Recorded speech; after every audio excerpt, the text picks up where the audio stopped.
All right, thank you so much for having me. Thanks for coming. My name is Mattijas Larsson. I am a product director for Group Loyalty with the Virgin Group. And I've been doing various roles, product related, over the past, say, 50 years or so. So I've seen different industries. I worked in different countries, different size companies, and different products. So just seen a lot of different variations. And obviously, as we all know as product people, we're always expected to come up with strong product strategy, how to solve the problems, and deliver these successful, effective roadmaps is typically something we're all involved in. But how to actually do that, it's something that I guess I had no idea how to do when I started. And I gained some insight, made some discovery along the way. And I think now I'm at the point where I'd say there is one specific competency or skill as a product professional that kind of trumps all the others. There's one promotable skill that's going to make you real successful, and that is strategic thinking. So I just use this opportunity to tell you what I mean by that, what strategic thinking is. And I hope that I can equip you with ways of thinking that you can use in your professional life. I'd really I'll run through the talk now and I give you my material. If you want to if you can think of situations where you've applied this already, where you actually realize that, well, I thought strategically in that situation. I'd love to hear from you at the end. So let's see how it works. If we can make it a bit interactive, that would be great. So note it down like this. I really want to share this. I think that would be really useful. But let's look at what I've got for you. Starting with a story then. So back when it started, when I got into product. I'm not going to name the company, but I was in a product role, and as part of a typical product development program at this company, where we were handed down the objectives that we need to meet, pretty much including the product we need to build, which was an extension of an existing product portfolio there. My role, in my product role, I was then tasked with, I'd go out and speak to all the stakeholders and capture their requirements, understanding what they expect from this product. What does marketing need? What does sales and commercial need? What do we need from a legal and compliance standpoint? And then you go on and you interview the group. And the process went, you capture all this and you put it in a PRD, a product requirements document that quite quickly turns quite long. But it just says everything the product needs to do that we all agreed needs to be in there for this to be successful. And as a product manager in my role, I just pull that all together. Once you have that PRD, you send it around, you socialize it, everybody looks through it and say, yeah, that's what I said, I agree with that, no, you got that wrong, let's update that. I thought of a few new things, can we add that in? I don't like what he put in there, can we discuss it? And you do that a couple of rounds and you end up with something that the stakeholders sign off on. At that point, you go to the engineering organization, the technology side of your business, and you hand them that and say, this is what we're going to build, this is what was signed off in the business case this year, a new product, this is what it's going to look like. And I need you to estimate this for me and tell me when it can be delivered and how we take it to market.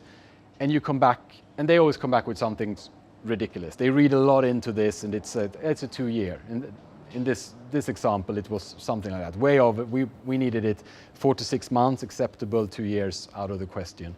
So you then go back and say, all right, we need to cut things out. That's the only leverage you have here. So you go back and do the rounds with the stakeholders again and say, like, these can't go in, this is too big, you'll have to do with this, we're going to face it. And after a couple of rounds, you've gone down with something that you can take back to engineering and pushed, and they go down to, well, it's 1.5 years, and you say, well, you got 1 year because it has to happen this way.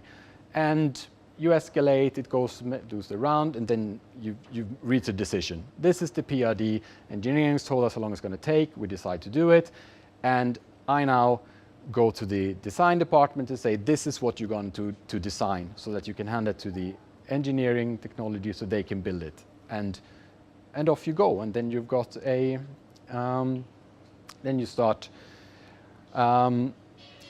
you get more BAs involved to write up the detailed requirements out of the PRD so that the engineers can build on, but it's a delivery project from there on, project managed, and you can kind of walk away and start looking at your next PRD pretty much, and just be there to follow up on the status. And at the end, it delivers a bit longer than it was supposed to take. It's only phase 1, so most of the stuff's been cut out, but it goes to market, it's a launch, it's kind of on time or budget, what was agreed in the end.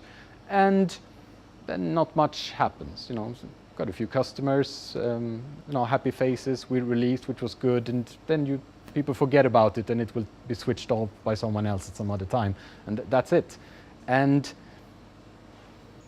at the time, I didn't see a problem with this. I thought that was work, that was my job, this is what I do. This particular product didn't work very well. It could have worked well. I mean, hopefully next time get to work on something that's get a bit more engagement, a bit more, you know, business success.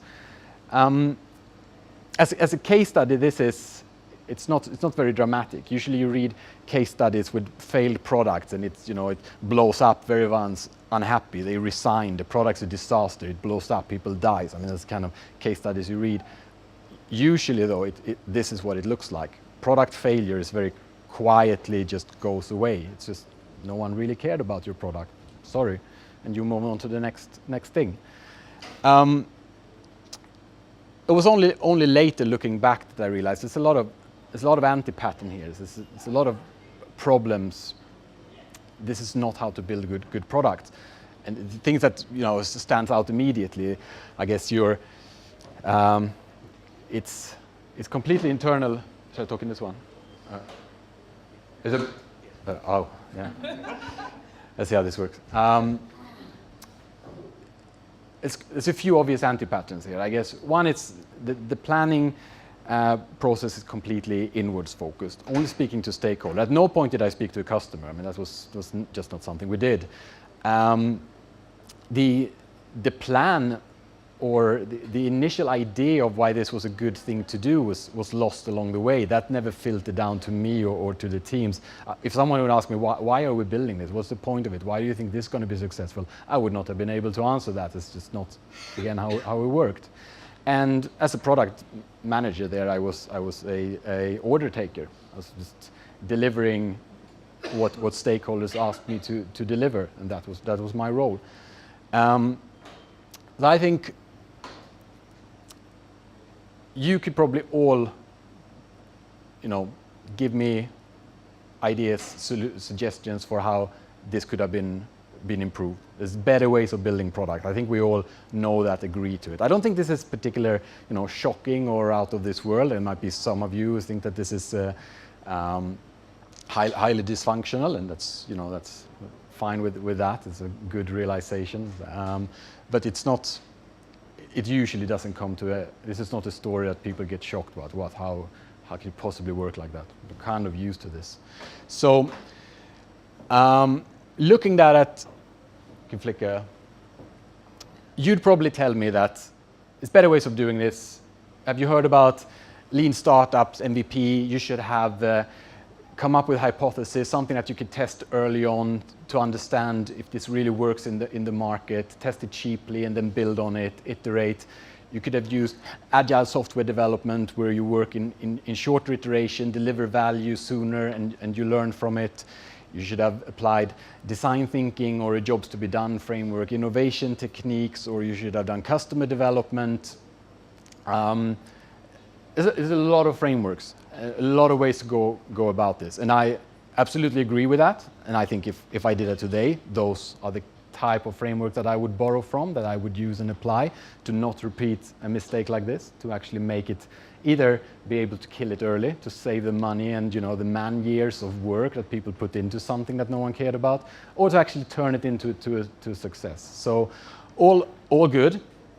However, what combines all those techniques, what I really learned and what I really do different is the thinking strategically about it. Because that's what all those frameworks exist to help you do, thinking strategically. Slightly puzzling. I'm going to get into detail and hopefully make this crystal clear. So let's start with defining 3 concepts. First, product strategy, what we mean by that. Second, product planning, what we mean by that, or at least the definition I will use for this talk. And finally, strategic thinking, what it actually is. Starting with product strategy. You've got goals, objectives, or just an idea of something you want to create, and you manifest that somehow in a product vision. That's a popular way of describing where you're heading. When first time I was asked to create a product vision, I got it wrong, and admit that. I thought a product vision was me showing how great my product would look. I was focusing on, doing early high fidelity mock-ups of and describing the features and how you would interact with it, and just looked at what an amazing product. Isn't this really cool? Shouldn't we build this? That is not a product vision, I learned later. A product vision is you describing a desirable future.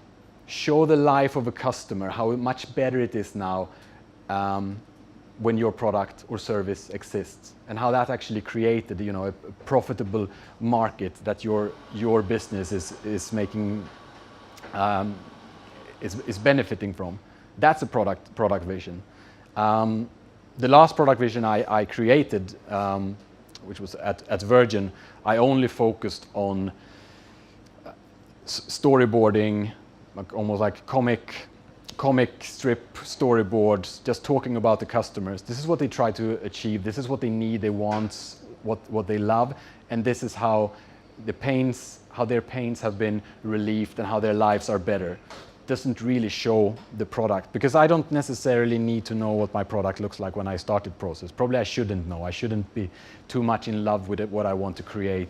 I should be focused on how I'm going to make people's lives better. If it makes sense, resonates more or less. That for me, that is a product vision, and that's a future stage.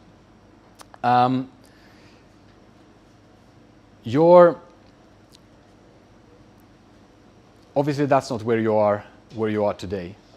So getting from where you are today onto creating that future, that is the product strategy. It's not more complicated like that. Doesn't need more fluff or jargon. Your plan, your idea for how you're going to get from today and create that future that you want to have. That's a product strategy, and you have to be able to describe that in a very concise and clear way. And obviously, time is limited. Competition is fierce for what you're trying to do. Other people will want to create different futures, and your resources you have available are scarce. So the strategy really needs to explain what you do is going to create the future that you want. So let's not make it more complicated than that when we define product strategy. I think, yeah, let's leave it at that. As simple as it gets. Product planning then. Product planning is the business processes that you have for your company to create those strategies, right? So that might be an annual strategy away day where you pitch your ideas in front of stakeholders and you do a few workshops where you agree on what products to take to market the next year. Maybe that's the core of product planning at your company. If you ever created a product roadmap, the steps you took, the activities you went through, the people were involved, the artifacts created and the procedures that happened, that was strategic planning. Whether it was good or bad, it doesn't matter, because that is how you plan strategically at your company. Strategic planning in itself is not gonna solve the problem. It's just a framework that helps you get there. Does that make sense? You can stop me here, because otherwise I probably lost you for the rest of the talk. I think it's important with these definitions. Then finally, what is strategic thinking then? So strategic thinking, that's why you have strategic planning. Create an environment where people can think strategically, come up with the ideas, connect the things together, and actually come up with that plan. How do we create the future we need? And it's the thinking that needs to happen. Because if you just do the planning, if you step through all these activities, but the thinking isn't happened, then you just wasted your time. You'd probably met people, especially in the startup community, or even big companies. You come across people who's just like, we don't do strategy. It's bullshit. You know, our strategy is to get shit done, and we don't do all that planning things and, you know, SWOT analysis and 5 forces and or whatever it is people do. Or we don't bring big consultancy in to produce big decks. Like it's just get things done. The thing is that's, well, it sounds weird. Strategy is so important. It's such a hyped thing. It's like taught as the top competency of leaders in businesses. So how can you just dismiss it and say that we don't do it? It's no use.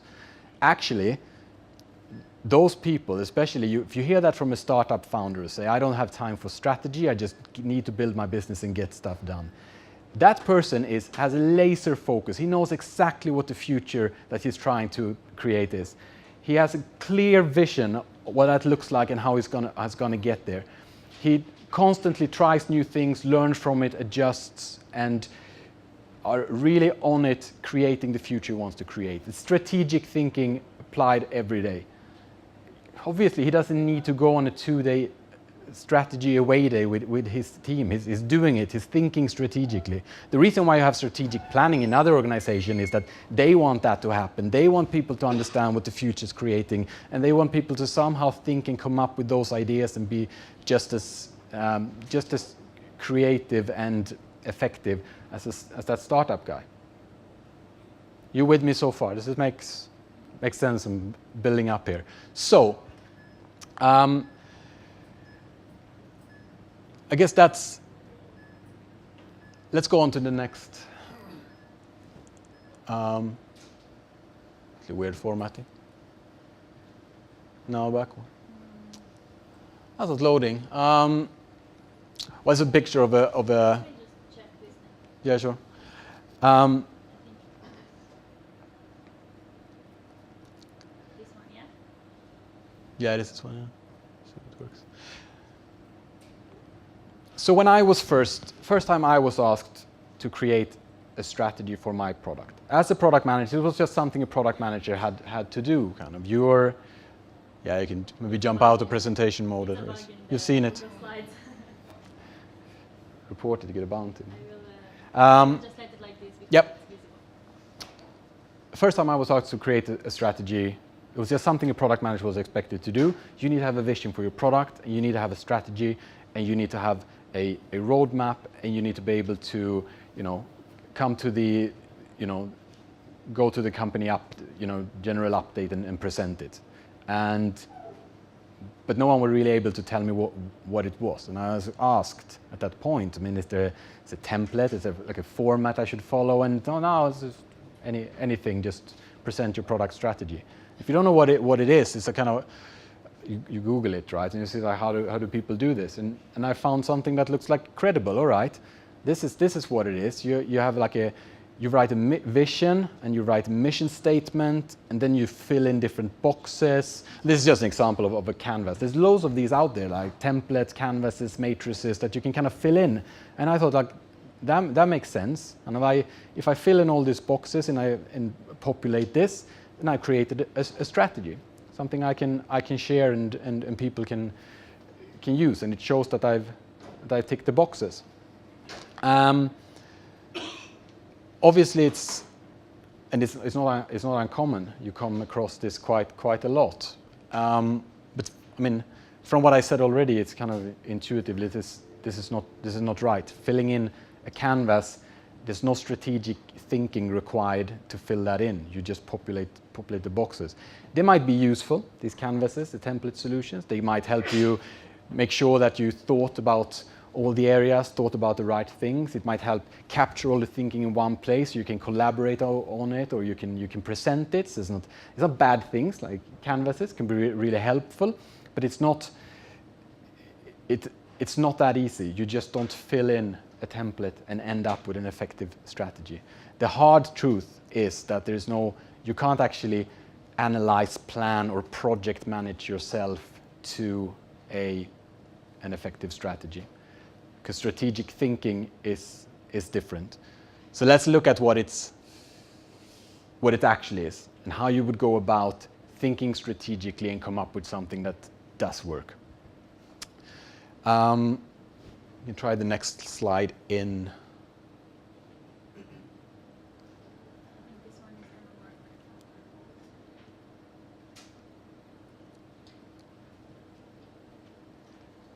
Let's go back to the product vision. You have such. You have clear in your mind what the future looks like when your product exists, how your customers' lives are better, how their needs are met and done in such a way that your company is making money from it. You've got that clear in mind.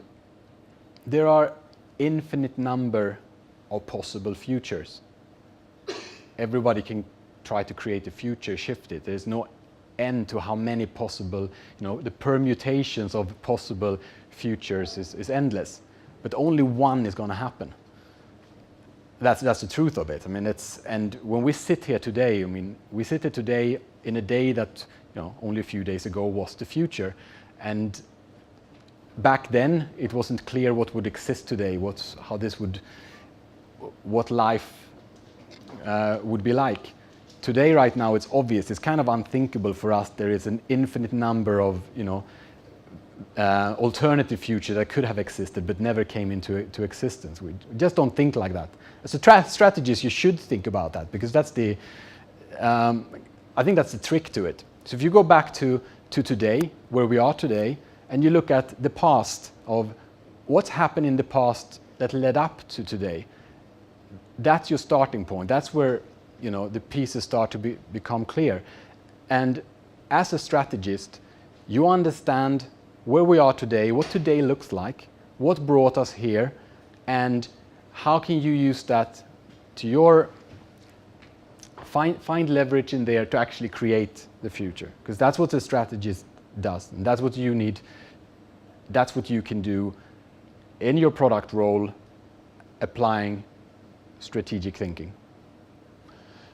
And I have a simple framework. One thing I don't want to do is introduce canvases or templates or tools for this. For tonight, we just focus on strategic thinking, what it is, and take that away. But there's a book by a professor, Richard Rummelt, called Good Strategy, Bad Strategy. I think that's a really good book if it just lays out what strategy is and what it's not. It's definitely a read I'd recommend. It's not specific to product, it's very general, but I think that does help you think along the right lines. And he has defined what he calls the kernel of a good strategy, a great strategy. It has a diagnosis, it has policy, and it has coherent action based on it. And that's thinking, almost using that as a checklist, go through those 3 steps, can help you think about how can I take me from where I am today into that future that I want to create for ourselves. So if we look at that, starting with the diagnosis. Sorry. Next slide, please. It's quite straightforward. What's going on here? Like, where are we today? How did we get here? So you still go through all this exercise. You still speak to probably all your stakeholders in the business. Just like I did in the story at the beginning. But you're not asking them what you need to be built in the next product. You ask them what's important to them in their area to understand, get an understanding of their job. Why is certain thing important? Why does it work like this? Unbiased kind of interview questions. You'd look at the competition. What are they doing? What other people who are trying to address the same needs for my customers in different ways? What are they doing? Why are they doing that? It's like this curious exploration of understanding where we are. And those of you are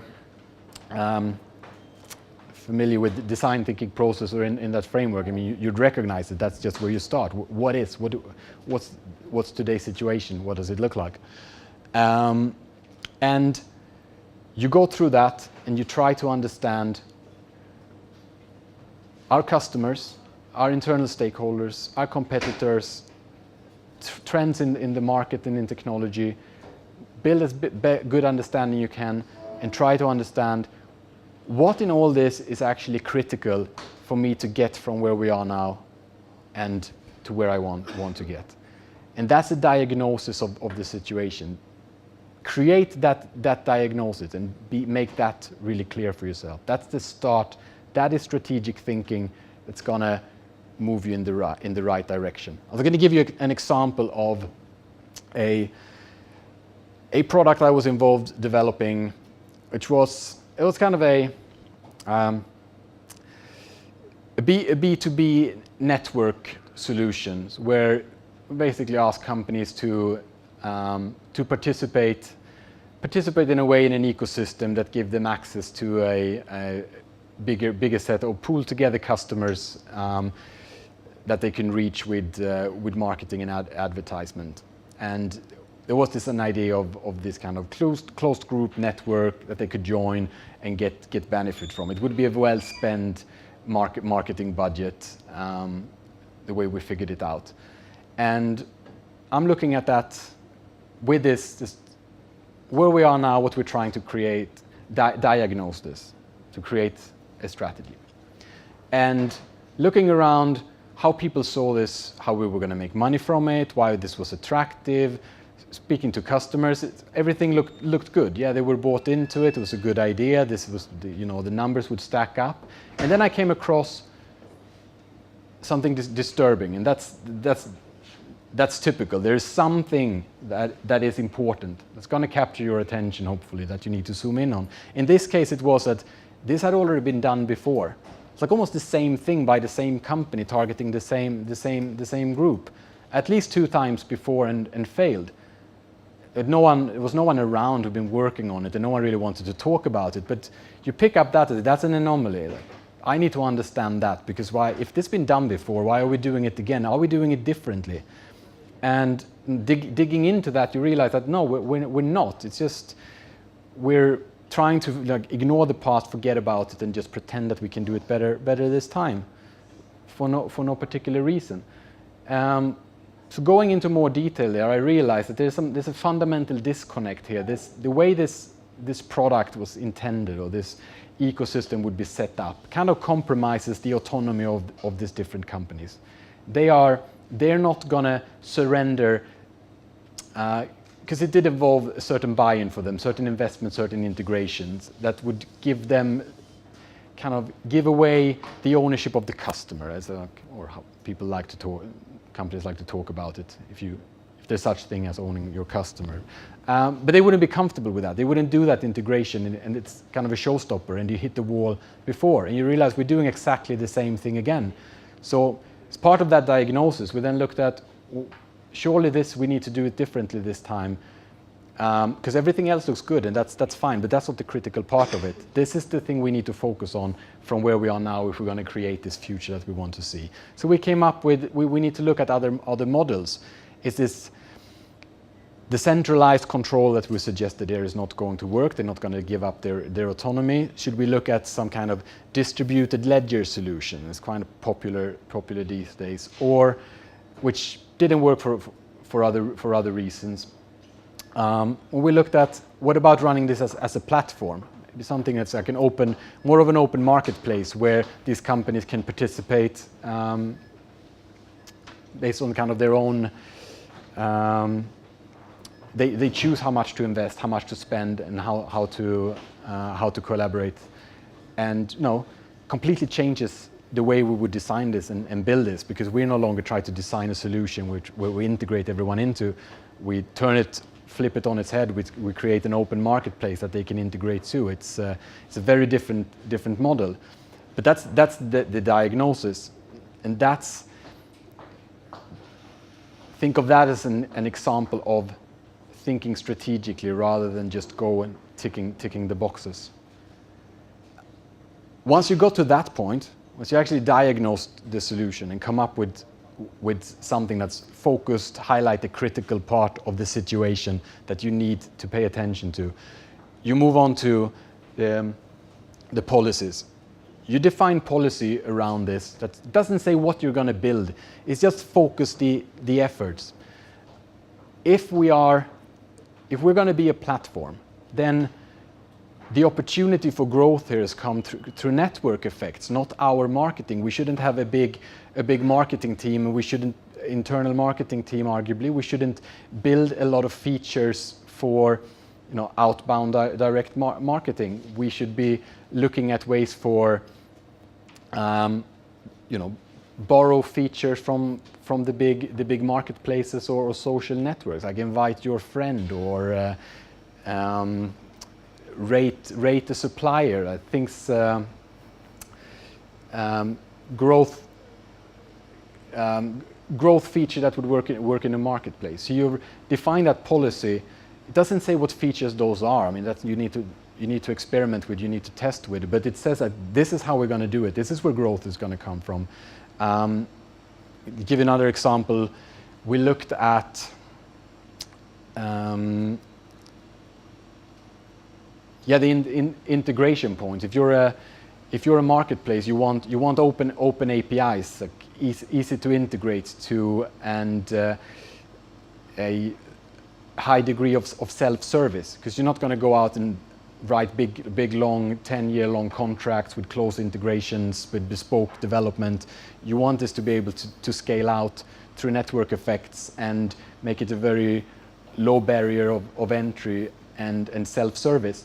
So those goes in the policies.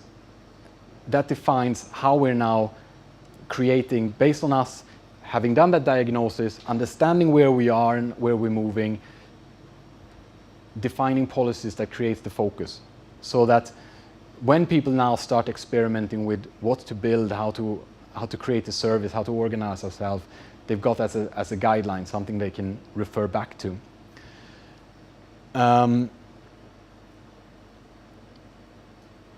It's about choosing a path at this point, setting out the direction, and create a focused execution, and that's the final step to think through. Is if the action.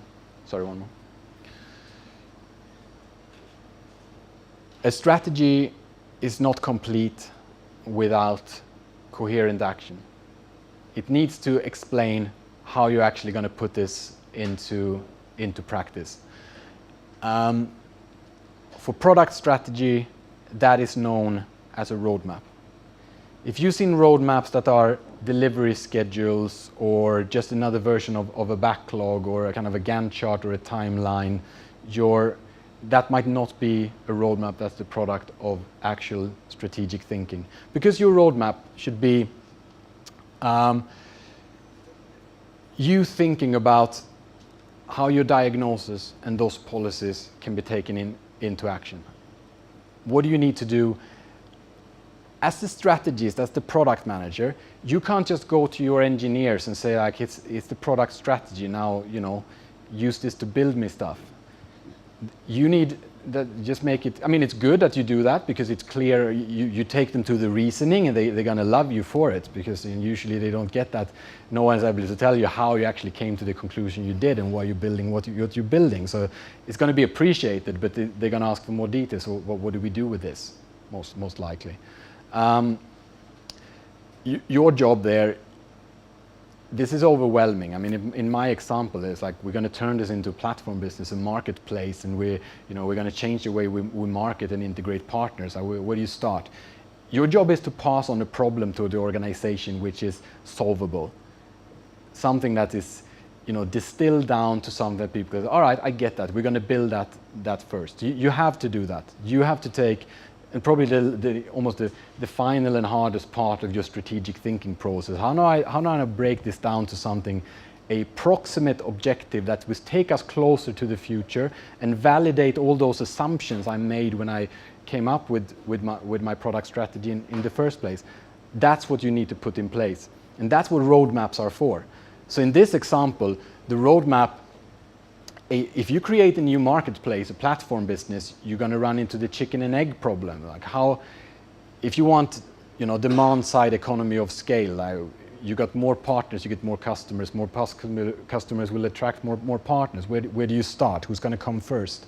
So we said that's something we need to solve for. If we're going to figure out whether this works or not, the first step is to onboard one large client that brings a big customer segment with them and start creating those pull effects both for additional partners and additional customers. We think we can not build out a marketplace with one customer, but we can prove the features, we can prove the model, and we can kick off growth with that. So that's first part of the roadmap, the steps that leads up to launching that. It's something that's still, the features are still kind of irrelevant. That's still to be worked out. You can hand that off to your designers, to UX, to engineers, and get into the detail and really figure out what it needs to look like and what it needs to work. But you set a first proximate objective that we know why it's important to hit there, why we're aiming for that first, and you turn this into a solvable problem for your organization, and you are able to tell a very powerful narrative of how you got to that conclusion, and you can kind of rally everyone around it. That's what you want to achieve with your roadmap. Then this roadmap would look at the next step then is probably a market fit for a platform. You demonstrate that you got a product market fit by now growing the customer base and onboarding additional clients. That's going to mean a completely different, then you need more generic feature sets, you need the open APIs, you need to prove that all of that works. And then you get to a point where when you've proven that, you shift focus again and you're going to be looking at growth through network effects. What are those features that are actually going to create those organic growth where we can take a step back and this will take off? So that's what your roadmap is going to look like. It's going to take your organization and your team on that journey. It's made up at that time. I mean, that's the thing, and that's the beauty of it. And that's going back to where I started when I said a strategy is not, you can analyze, plan, and project manage yourself to the strategy. It is it's inductive thinking. It's a leap of faith that you take based on what you know, and your job then is to execute on that and prove yourself wrong early. And now you can see that, well, that sounds a lot like a lean startup or an agile or a design thing. That theme comes across in all of these frameworks. So to get to the essence of it, I think you could think of creating strategy as being the scientist. You can't, through deductive thinking, coming up with a new theory or hypothesis. It was not, the theory of relativity was not out there. If you read all the books and distilled all the material available and all your observation, you would just come to the conclusion, well, it's theory of relativity then, that's it. You have to take a pretty big leap. You have to understand a lot about physics, about the world around us, and what's been done to this point to actually just come up with a theory that's that crazy. This is how it could all work. And then start improving that out, and later realize that that's pretty much it. And you need to do the same thing. There's a big difference here. Obviously, you're not trying to uncover the future that's going to happen. You're trying to create the future. But the method you go about it is not that different, because you're looking for, and I think the key word to strategic thinking is getting insights. It's insights. When you think about it, trying to diagnose what's going on here, you're looking for insights. Like, what is actually critical here? What is actually stopping us? What's this gap between where we are now and what we're getting through? What is really holding us back? Understanding that through your experience from the past, or just what you pick up, discussions you have with other people, that's insights that's going to make you come up with something that's differentiated, something different, something working. Or it's insights into the policies. You look at how other people build their platform, what worked for them, what is policies from other areas that we could borrow. And finally, the delivery. It's not there to be found. There's not a template that you can fill in that will tell you what the right thing to do is. You gotta have those sparks, those eureka moments where you say, this is how we could go about doing it. And creating those moments for yourself, that is strategic thinking, what this framework is aimed for. And I think when you master that, all the other, you can move between things like lean, agile, design thinking, these things. You see them in a different light, and you see them for what they are, because they are there to help you come up with those, understanding the situation, testing things out. If it's build, measure, learn, or if it's in testing with customers, that's what they're there for. It's a hypothesis-driven scientific method.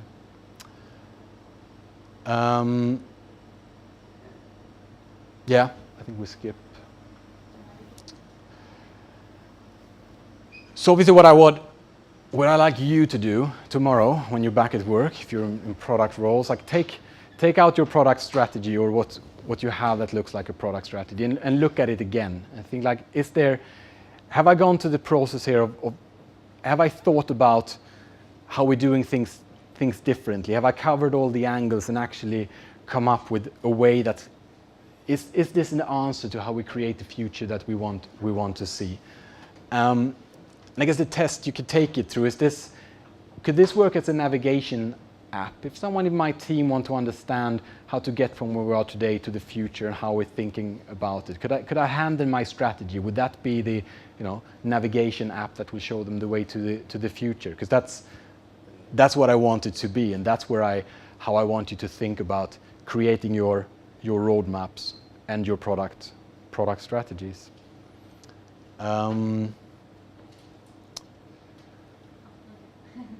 No, I think I'm throw in. It's quite a lot already. So I think with I think that ties it together somewhat.